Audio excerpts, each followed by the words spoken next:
Merci d'avoir fait référence aux professeurs d'histoire-géographie, parce que, au-delà de tout l'hommage que nous rendons aux professeurs, regardons les enjeux qu'il y a derrière cette discipline et derrière l'action de chacun des professeurs.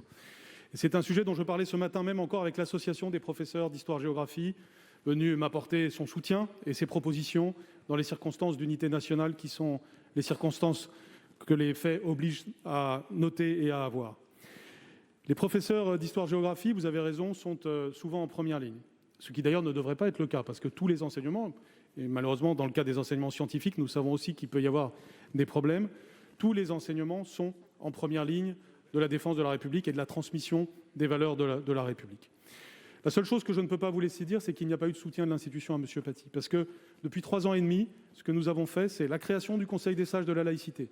Vous avez désormais un système de normes sur la laïcité, de référence extrêmement exigeant de l'éducation nationale.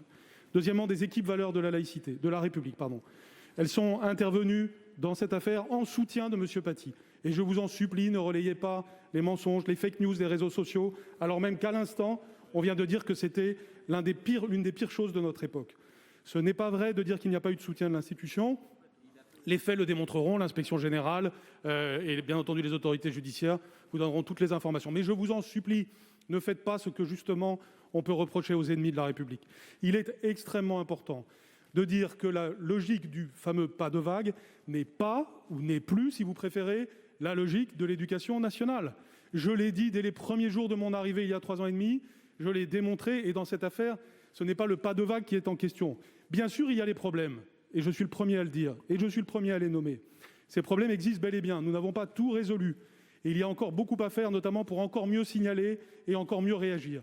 C'est ce que nous avons commencé à faire, c'est ce que nous ferons davantage encore. Je suis ouvert à toutes les propositions pour aller plus loin, mais la logique, elle est bien celle du signalement, et elle est bien celle de la défense sans faille des principes de la République.